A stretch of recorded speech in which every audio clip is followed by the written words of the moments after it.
Thank you very much, and thank you to the All Ireland Institute of Hospice and Palliative Care for the invitation to be back in Ireland today. What a fantastic setting for a conference. It's just glorious. To Karen, Ryan, may I suggest next time you're in a taxi, don't tell people that you're a doctor. I find that I suddenly become a bank clerk. It seems so much easier and simpler. Karen also said that Ireland has the most rapidly aging population. Certainly, you don't look like you're rapidly aging. And in fairness, the perversity of that, of course, is that more of us will have warning of our death than ever before in human history. And that's why we're here today, because we fundamentally have changed how we die.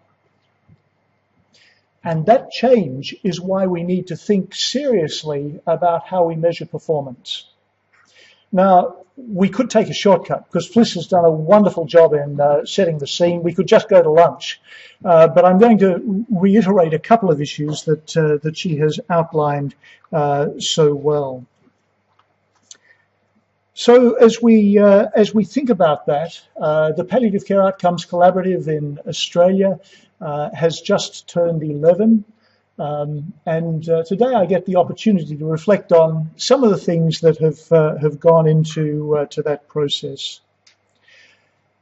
I want to start by considering what the burning platform is. What is it that has us having a conversation today about outcomes in palliative care?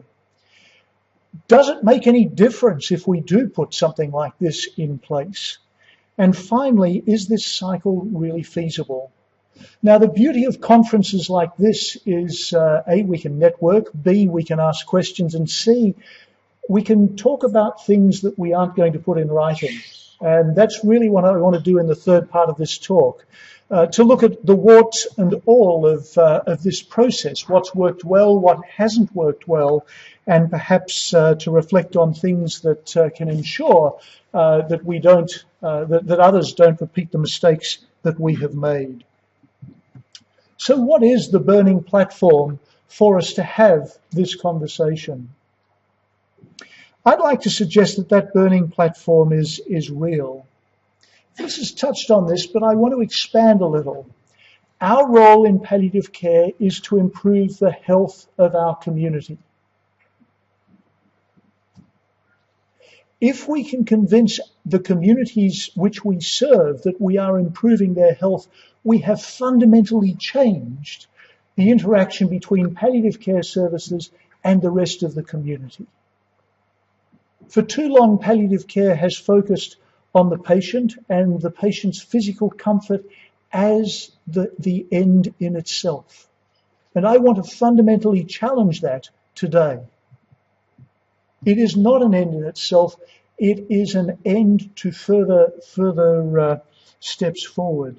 And for caregivers, I want to think about their both while in the role and subsequently. Because unless we're making a difference to the long-term health outcomes of caregivers, not a few weeks later, not a few months later, but years later, we have not discharged our responsibilities adequately. And I'm going to come back to that in a little more detail.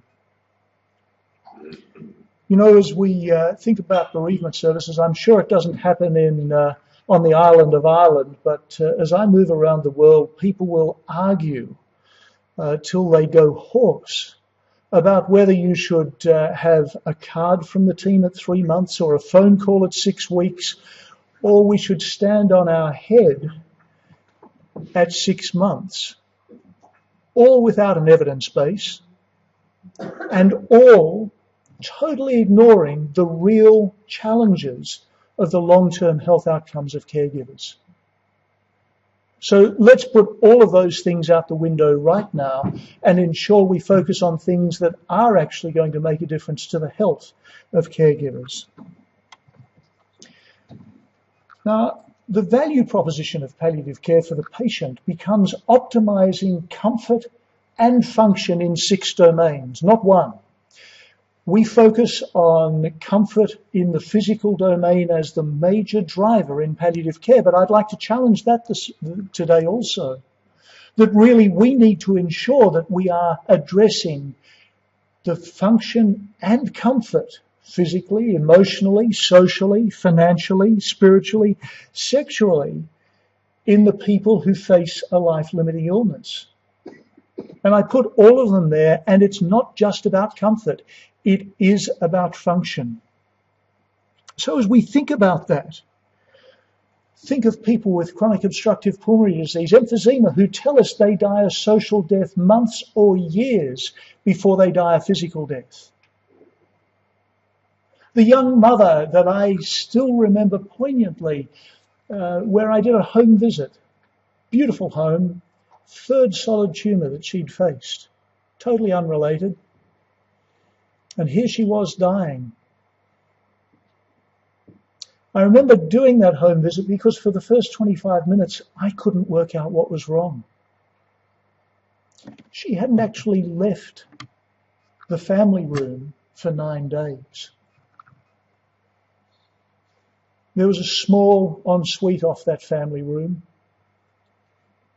in which she had toileted but not bathed for 9 days. She hadn't been to bed for 9 days. She hadn't left that room. She'd lost a third of her body weight. She hated mirrors because she didn't recognize herself. She hated bathing because she felt a body that she didn't know and that she hated. And she no longer wanted to go to bed because her husband just wanted to hold her, and that reminded her how repulsed she was by her body. When we talk of changes in function and comfort, her sexuality, nothing to do with physical intimacy, her sexuality, her identity had changed irrevocably. And what had we done to identify that, let alone help her address that? So our challenge is comfort and function in all of those domains if we're going to meet the needs of the patients we're here to serve. Fliss had this paper by Karen Steinhauser as one of her references late in her slides. For two people who haven't compared slides, we did pretty well at actually avoiding each other's topics. And Karen Steinhauser did this fantastic national survey. I think we need to repeat it in every country, and we probably need to repeat it every decade to understand what's going on for the people we serve. She asked 400 people, 400 clinicians, 400 caregivers, 400 nursing and allied health staff, what was important. And yes, symptom control, as with all of these surveys, was number one. But we stop there. In palliative care, we get to symptom control and say, we've controlled their pain, things must be better.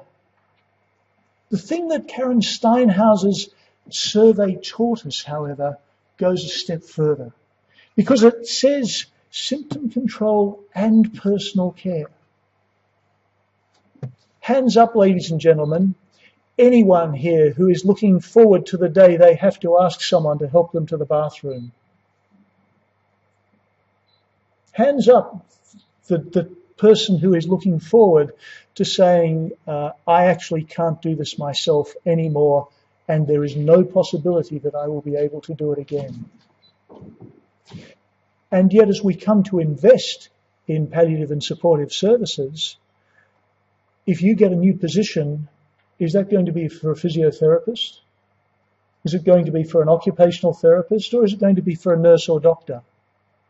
Because patients have consistently told us that that independence, for as long as possible, is absolutely crucial to who they are.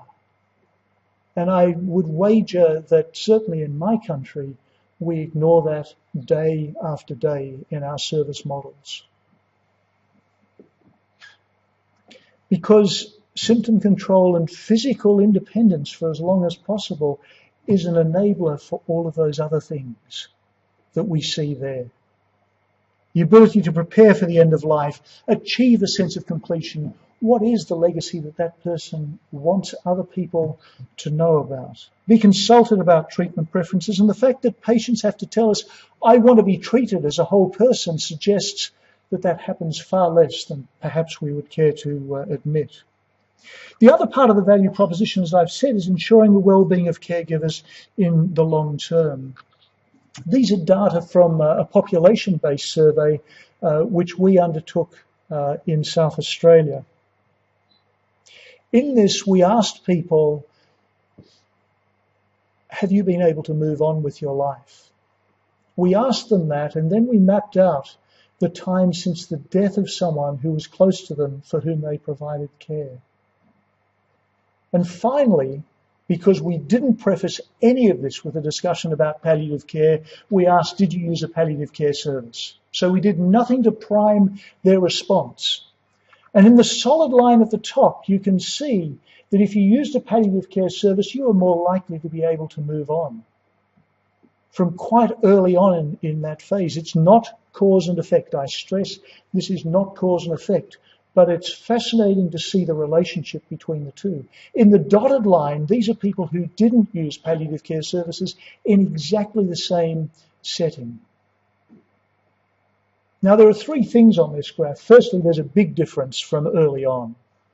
It's another 2.5 years before those people who didn't use a palliative care service at a population level reach the same level as those who did use a service by 1 year.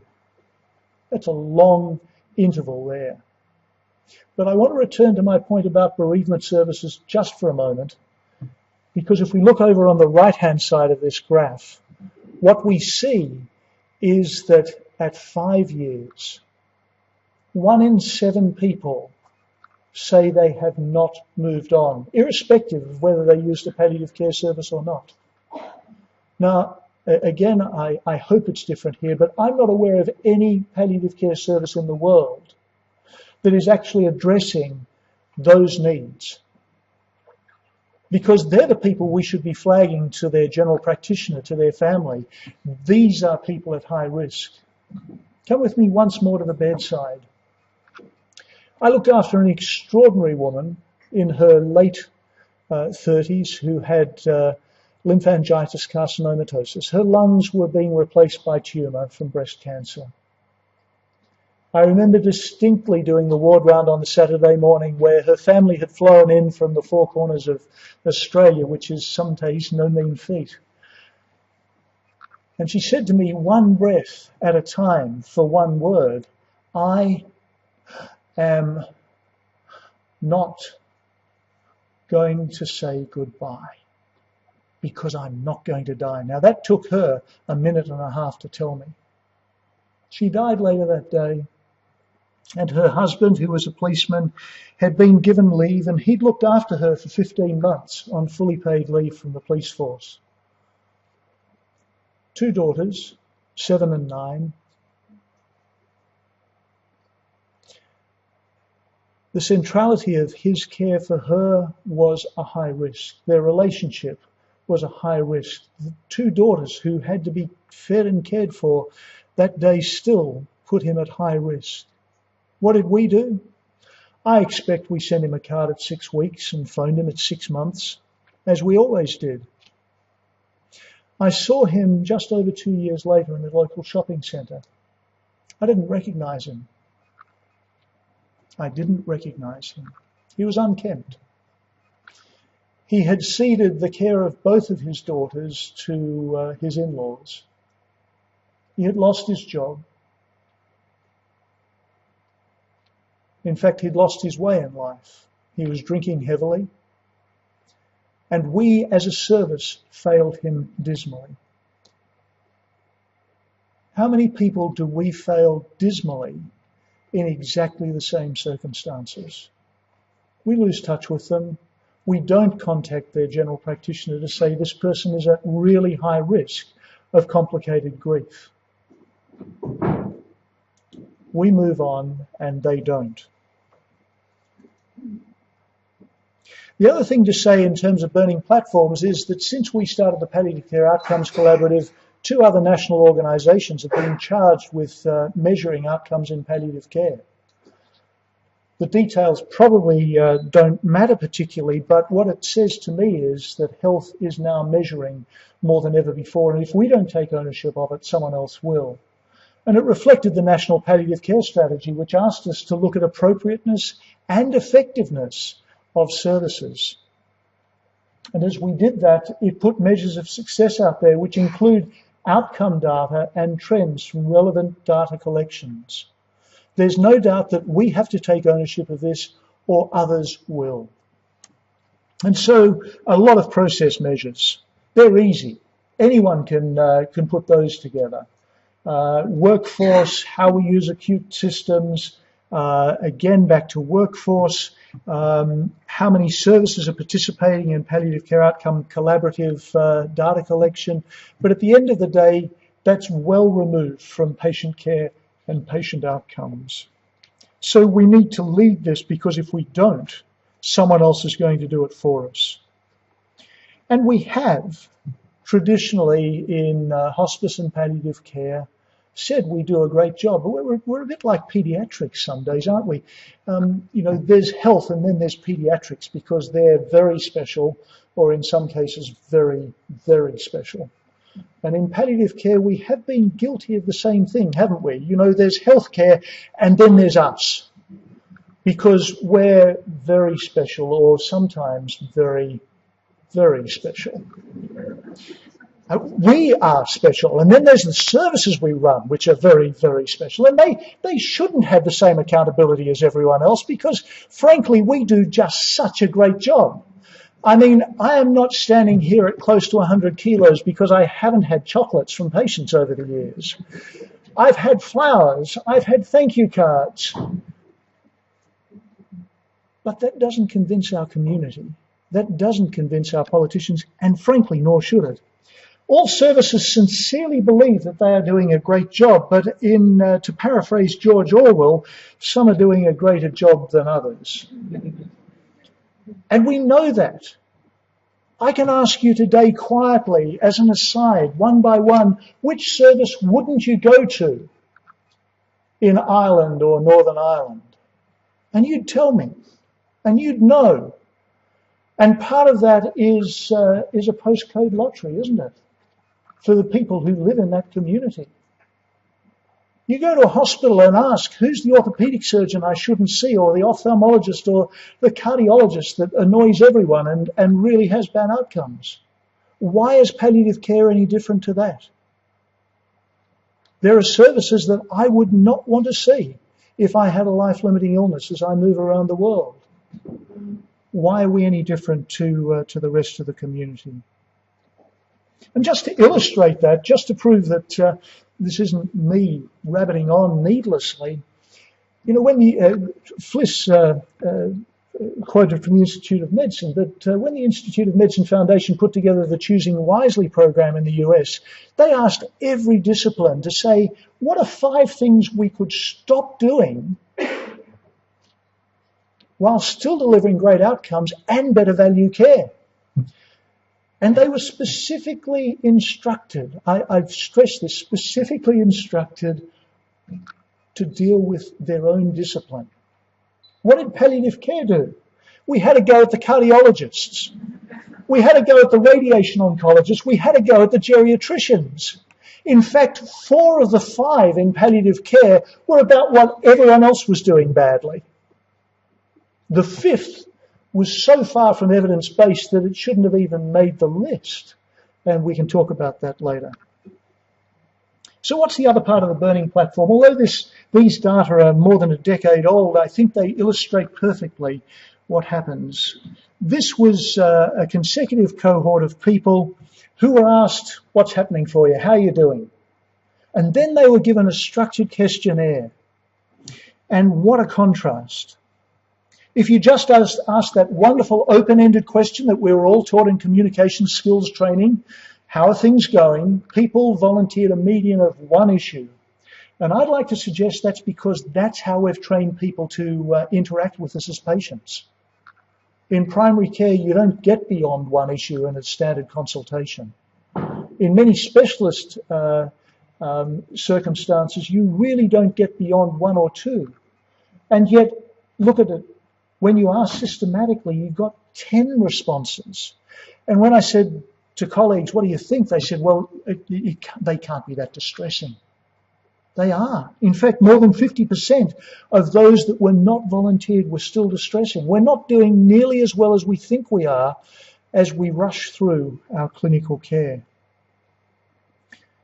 As part of the Palliative Care Outcomes Collaborative, not only have we looked at point of care data, we've looked at intermittent surveys. And one of these asked services across the country to hand out surveys to 50 consecutive patients and 50 consecutive caregivers and post it back independently. Again, if you do nothing else as a result of today, it may be worth thinking about doing this, because this was an eye-opener. 83% of respondents said they had pain. These are people seeing the palliative care service. This wasn't just on referral. This was people embedded in our system. 25% of respondents, 1 in 4 people, said they had overwhelming symptoms, overwhelming pain, and 17%, 1 in 6, had severe or overwhelming other symptoms. One of my colleagues, a senior clinician, said, I don't believe it. I go through the wards, I go to outpatient clinics, I don't see that sort of suffering. 2 responses to that. 1, these are subjective sensations and we have to trust patients' history. And 2, I think they give up telling us. How often have you heard through those absolutely soundproof curtains someone come in from the palliative care team to say to a patient, so you've got pain. We can fix that for you. No, look, you've got a really caring team, but they just don't know about pain the way we know about pain. We come in on our white Charger and we're going to fix it. And by the second consultation, we go, so is it better? And they go, perhaps a little bit better. Good. But there are things we can change. We can get on top of this.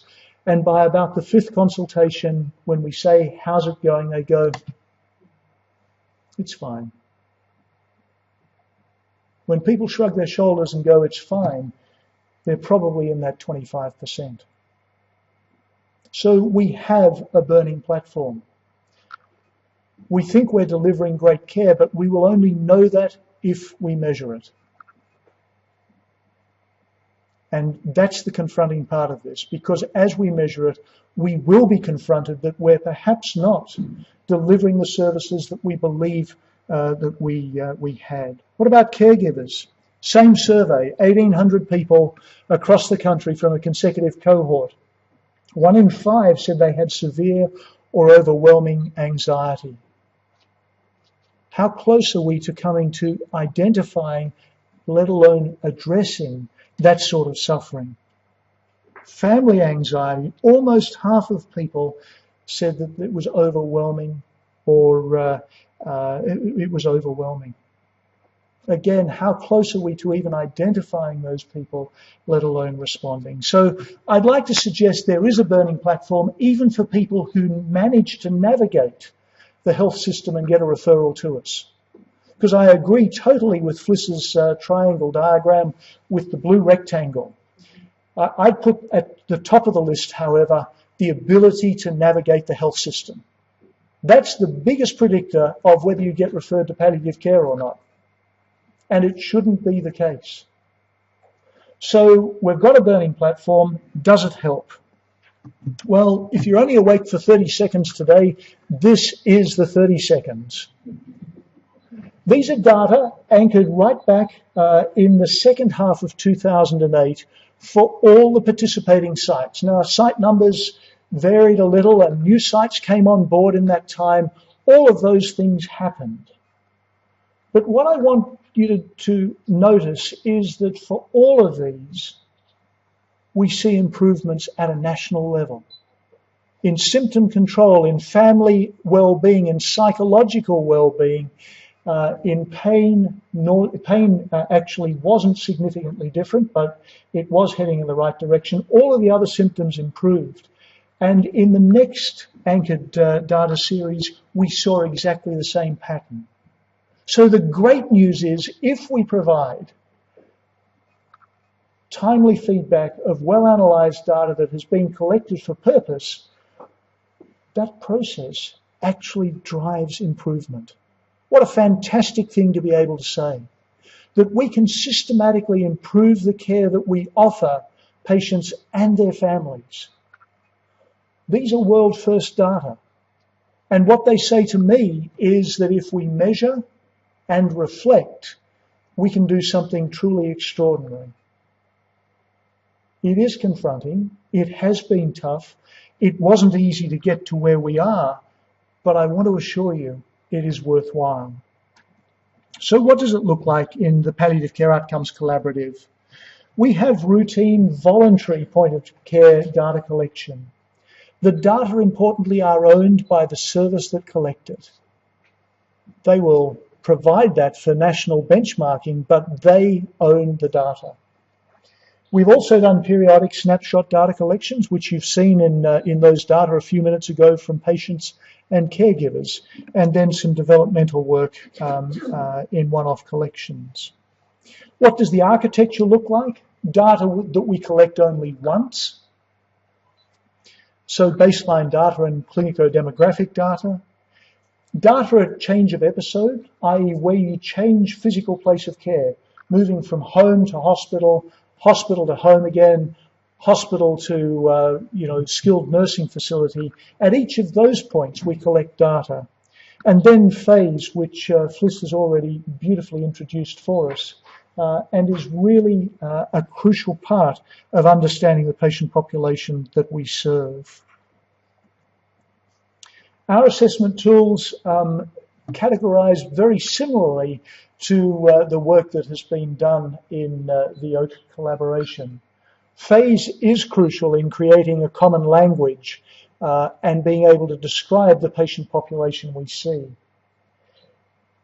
Instead of Bartell, we use resource utilisation groups, but the same concept is absolutely there. We have all used the Australian Modified Karnofsky Performance. Ooh. Oh, I can even diagnose the problem for once. That's pretty rare for me, ladies and gentlemen, particularly with IT.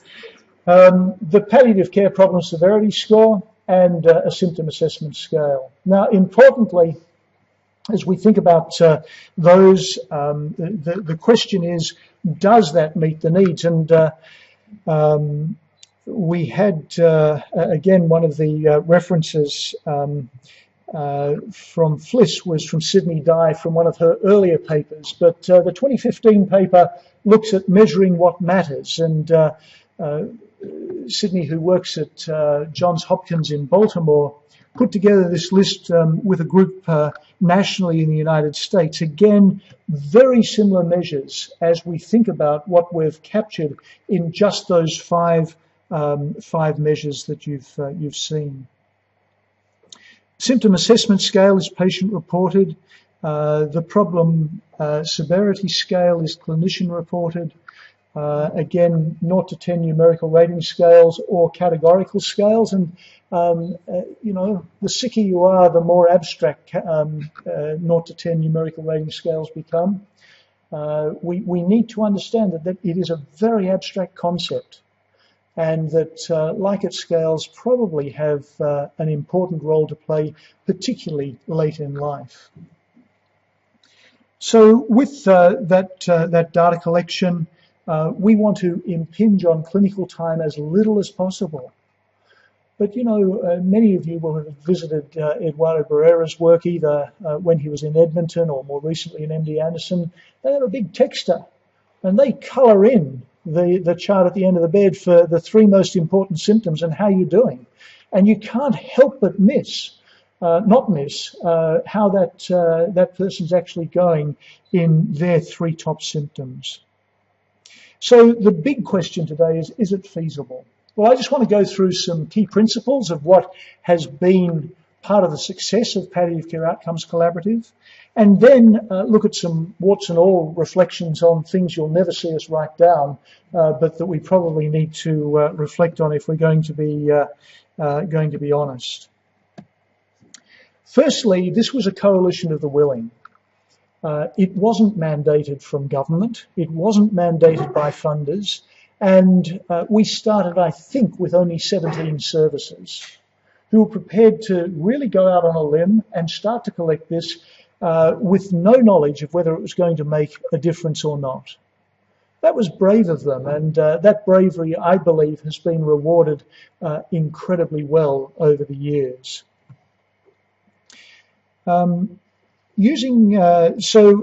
That voluntary aspect of it was important because it wasn't linked to funding. One of the largest organisations in the country, and I can say this because I'm on the other side of the world, so there's a safety and distance here, which is tremendously important. One of our biggest providers was a late comer, and their results looked extraordinarily good. Unfortunately for them, they had entered a pact with the devil. So they'd signed up to say that their funding relied on them providing really good care. So when we scratched below the surface, most of these were staff responses on behalf of patients, because as clinicians, you and I know what patients are thinking, so we can fill it out for them. Because of that link to funding, we had a fundamental problem, and we had to break that link in order to avoid gaming and ensure that costing was not part of the process. Using standard measures, our national government commissioned some work in 2005, and I got to do a roadshow right around the country. And there were two things that I asked in that roadshow which were really important. A, what are your admission and discharge policies from the service, not from the inpatient unit? And most people looked at me askance. Why would we ever discharge anyone from a palliative care service? They're dying, don't you know, David? And back to needs-based care,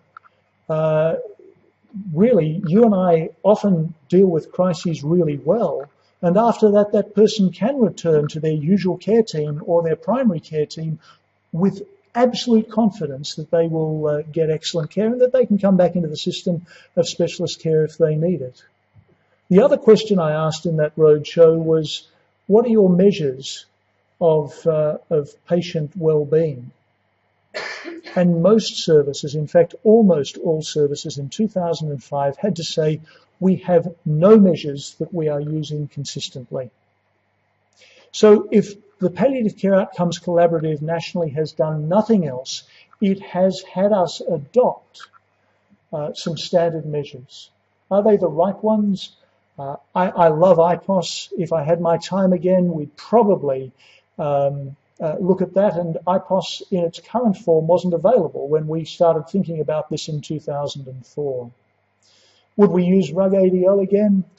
Look, you know, I've in research been a great fan of Bartel over the years and have published using it in a palliative care population. There are lots of tools out there, and there's not going to be a perfect tool.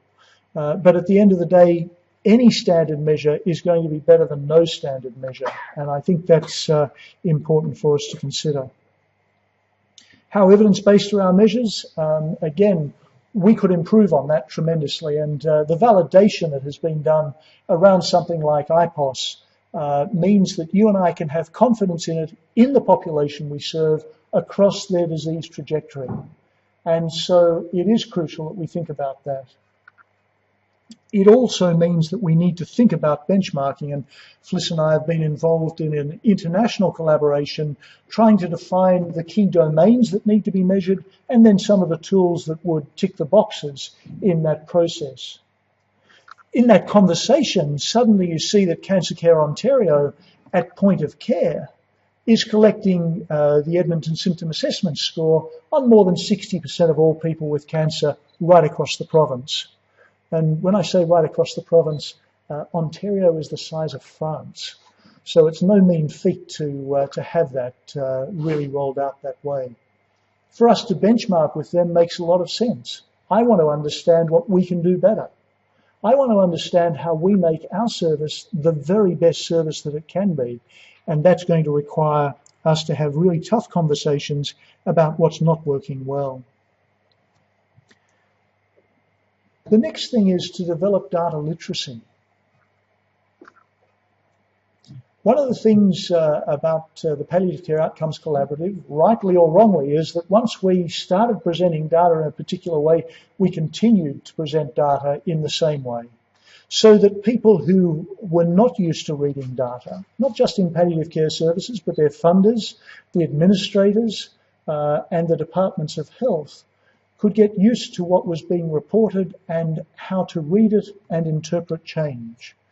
Because again, to echo Fliss, it is about change that we need to think here. And so that consistency in analyses and presentation has been crucial to us moving forward. Having adequate explanations for a range of audiences from the same document is also a challenge, but again, crucial if we're really going to take this forward. And again, that sense of local ownership. Now, you know, what you should find written down somewhere is the very great challenge that we have in getting this concept of data ownership. Before you set out on this journey, if it's a journey in which you want to engage, there's a 3 to 4 cycle process which we have seen repeated almost perfectly as services join. So they get a report every 6 months. And the first 6 months they've been busily collecting data. They get their data. Importantly, we promise to have their analysis back within 8 weeks of data collection closing. And the first time they go, don't know which service this is, but it's not us. So you say, okay, we're going to work really hard with you on collecting data and making sure that you're happy that the data that you collect and give to us, we're not collecting it, you collect it and give to us, really reflects who you are. So the next 6 months, look, it might be us, but I'm not sure. The next 6 months, we might have a problem here. And really it is about 4 cycles before people go, it's us, we got problems. We aren't what we thought we were. Some of our smaller services have delivered the best outcomes by a long, long way. This has not been about resources. In fact, the correlation between the resources of the team and their outcomes is a scatter plot, which really, where the clue is in the name, scatter. We don't see a good correlation between the two. And so we need to think, what are the things that will drive the very best outcomes here? So that timely feedback I've just touched on, within 8 weeks of data collection closing, we have the reports back in the hands of the services so that they can start to respond to them and make changes. And this concept of comparing like with like, again, Fliss has touched on it, but phase has been crucial in creating that language. Now, this is about individual patients and their caregivers. Let me leave you in no doubt about that. But with phase and Karnofsky, you can actually create a thumbnail sketch which actually conveys to another practitioner where this person is on their disease trajectory in a way that is very, very specific to palliative care. phase was originally developed as a relative values tool. What do I mean by that? I was a registrar at the time when some of this work was being done. So it's not all that long ago that phase was developed, obviously.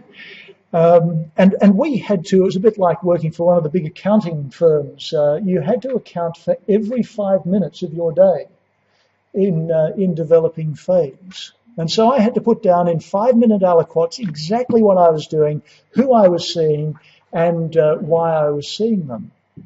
And so in more than 3,000 patients, that was collected across a range of services in order to start to understand. And you can actually pair two of each of the outcomes here. So you can pair unstable and terminal, and you can pair stable and deteriorating. Because in relative values, the resources that are used are very similar in those two pairs. So when you're unstable, it's resource intensive, and the last hours or days of life as you provide care are also resource intensive. Patients who are stable or deteriorating in a predictable manner use similar volumes of resource. So that's how it started life, but when you start to think about it in that subacute setting, the important thing here, and this is a take-home message, your diagnosis does not predict your resource utilization. Okay? And that's why we have to go back to what are the measures we have. Karnofsky, and in our case, RUG-ADL, some sort of activity of daily living, because at the end of the day, your length of stay, for example, is not because you've got prostate cancer. It's because of your functional status, your symptom control, a whole lot of those factors. And it's almost independent of your diagnosis. So as we move from diagnostic-related groups, which fund so much of health around the world, to the subacute setting where your diagnosis does not predict your resource utilization, we need to think about different measures. And that's why phase, function, and symptom control have become the basis around which our data collection has been generated. So it was almost 3,900 patients across a number of settings, 58 services that phase was developed. Those 4 distinct phases make really great sense to clinicians. There's a face validity to them for clinicians across the system. And each of them has a definition which has been recently refined for the start of phase and for the end of phase. I don't intend to go through each of those, but to say that it is there for stable, unstable, deteriorating, and terminal. And like FLIS, our services have struggled most with the definition of unstable. But unstable is really quite simple. You're going to have to change this person's care plan in a way that was not predicted as they woke up this morning and as you woke up this morning. And it has been a driver of change. One of our biggest inpatient services in the country looked at their data for unstable, and they were one of the worst performers. So they thought it was a data collection issue, because that's always a good place to start. Blame the data, and then you're okay. But in fact, they were honest. They looked at their data and they said, it's not a data collection problem. We got a real problem. And so they changed. Consultant case conference if anyone was unstable for more than 24 hours. And they turned around their system. They had never reflected on what happened. And what used to happen was that essentially someone was unstable. They were seen by junior staff. The consultant came in several days later, and if they were still unstable, something might happen. This was to focus their entire program around making sure that people shifted out of unstable quickly and effectively. And their service has changed as a result. So a common clinical language of phase and function, and we saw this in a wonderful rural setting where general practitioners decided that there wasn't a local palliative care service. They were going to start to provide something special. And in doing that, they found that they could communicate with each other really well with those two categories. As we've reflected today, there is no gold standard nationally or internationally for referral to palliative care, for discharge from palliative care. There are multiple entry points, multiple providers in multiple settings. And through all of that, you and I have to be able to say to the communities we serve, we are providing the best quality care and we can demonstrate it. So other measures include, as Fliss has said, time and phase, and the phase that you subsequently go to. Why is that important? Well, it's important because we had a service where everyone went from unstable to dead. Do not pass go, do not collect 200. Unstable to dead, universally. They thought that that was normal. Because most of us in palliative care don't look over the side fence and actually find out what the next service is doing in the next town or the next county or the next country. We assume that everyone else is doing just what we do, and they thought that was normal. Someone became acutely unwell, they simply tucked in the bedclothes. They didn't say, is there a reversible cause? They didn't ask, is it iatrogenic? Have we caused this? How often are we honest enough in palliative care to talk about the iatrogenic harm that we do? We do cause premature mortality at times, and that's not the doctrine of double effect, or the dogma of double effect. It is that we cause iatrogenic harm to the frailest of frail populations in exactly the same way that every other clinical service in the world does. Why are we any different? How many of us have mortality and morbidity meetings to actually say, was there something that went wrong? Was there a drug interaction that caused an irrevocable difference to this person from which they were never going to recover? Was that fall avoidable? Was that delirium well managed? Or did we do something that actually exacerbated it? I'm really delighted to say that that service took those findings really seriously and fundamentally changed how they assessed patients and how they provided care. I want to defend that service because they'd never had that feedback. They'd never seen their performance in the context of others across the system. And until you measure it in that systematic way, it will not be seen. So what are the warts and all bits? I've touched on a few of them, but let's just expand on a couple. There are enough people across the country who have lingering doubts that any of this measurement is actually necessary. We do a good job. We're special. We have a calling to do this, and it must be good care because no one else will do it. Not sufficient in 2017, and certainly not sufficient as we move forward. Now, I love the fact that IPOS actually has a box which says, who filled this out? And in our 4th edition of our data system, we ask the same question. We have way too many clinicians filling this out when patients are not only capable, but want to provide that feedback. So we do have problems in that space, and we need to be honest about it. Dilbert, as always, comes to the fore.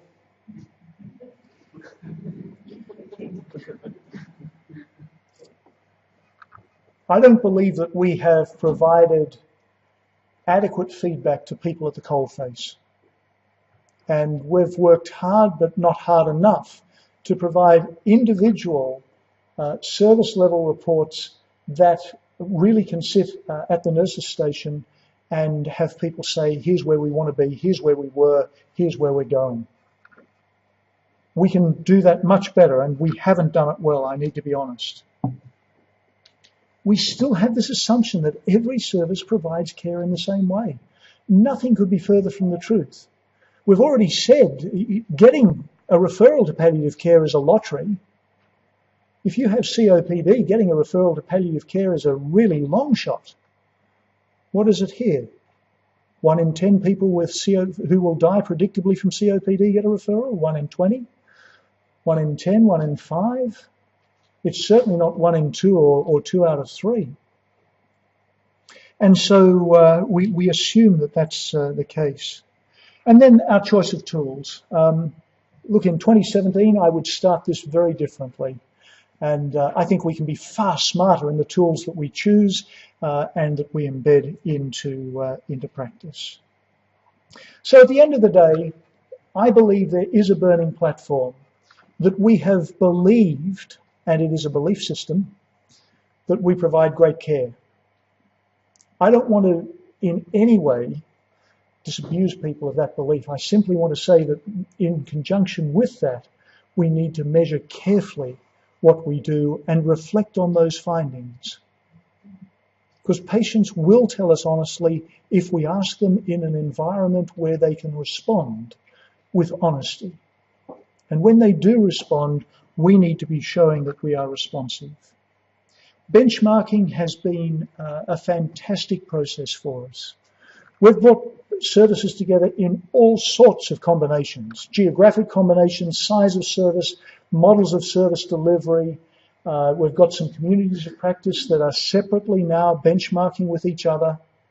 These have been strong conversations that have evolved over a period of time. They didn't start out that way, let me promise you.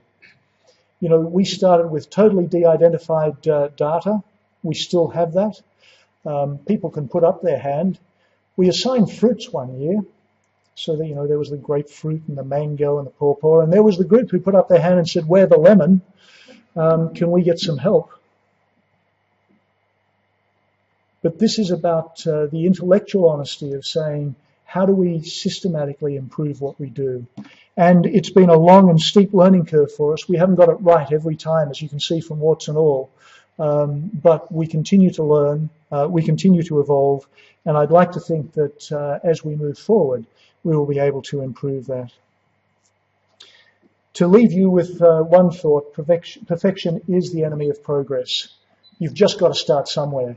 And Kathy Eager, who really had this as her brainchild at the University of Wollongong, has this as her mantra, and it's right. We haven't got it right every time, but we have evolved, responded, and critiqued what we've done in order to take this forward. Have a great day.